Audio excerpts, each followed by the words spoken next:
इस बार हज समिति के जो मेंबर्स बने उसके अंदर उपराज्यपाल महोदय ने दिल्ली वालों के साथ बेईमानी की, और इतनी बड़ी बेईमानी है एलजी साहब ने की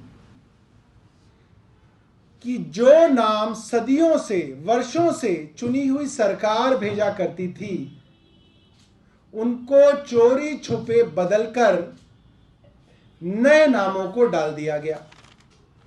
अब जब आपने नाम ही बदल दिए तो आप ही का बनाया हुआ आदमी कोई मेंबर बनेगा और आप ही का बनाया हुआ कोई मेंबर उनमें से चेयरपर्सन बनेगा। इसमें क्या बड़ा काम कर दिया बेईमानी से। इसके अंदर 6 मेंबर होते हैं, 2 मेंबर क्योंकि भारतीय जनता पार्टी के पास कोई मुस्लिम विधायक था ही नहीं और क्योंकि मुस्लिम विधायक विधानसभा में उपलब्ध थे इसलिए 2 मेंबर तो 2 मुस्लिम विधायक बने, क्योंकि ये मजबूरी थी एलजी साहब की। हो सकता है अगली बार किसी भारतीय जनता पार्टी के मेंबर का धर्म परिवर्तन करा दें, कहो कि भाई हज कमेटी के अंदर इस बार जो है वो करना है हमें कब्जा, तो 2-3 लोग जो है धर्म परिवर्तन करके मुस्लिम बन जाए तो भी हज कमेटी में जो है कब्जा हो सकता है। ये भी सोच सकते हैं एलजी साहब, आगे तो कहीं तक भी सोच सकते हैं।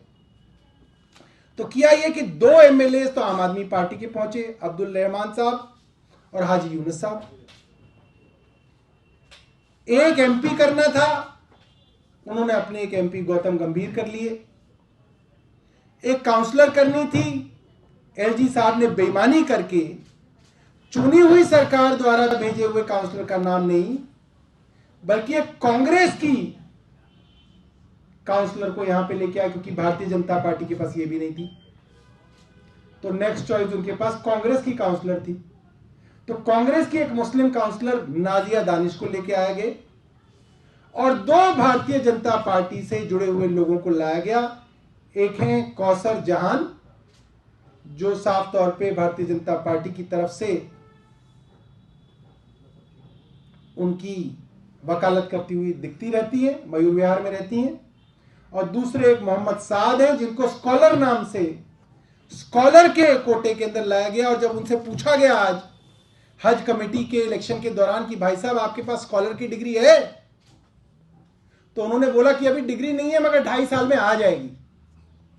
जो जिस स्कॉलर के पास, तथाकथित स्कॉलर के पास अभी डिग्री भी नहीं है, मुस्लिम पर्सनल लॉ बोर्ड की जो पढ़ाई होती है या और कोई इसकी डिग्री होती है, वो डिग्री भी नहीं है उनके पास, वो भी डिग्री अभी आनी है।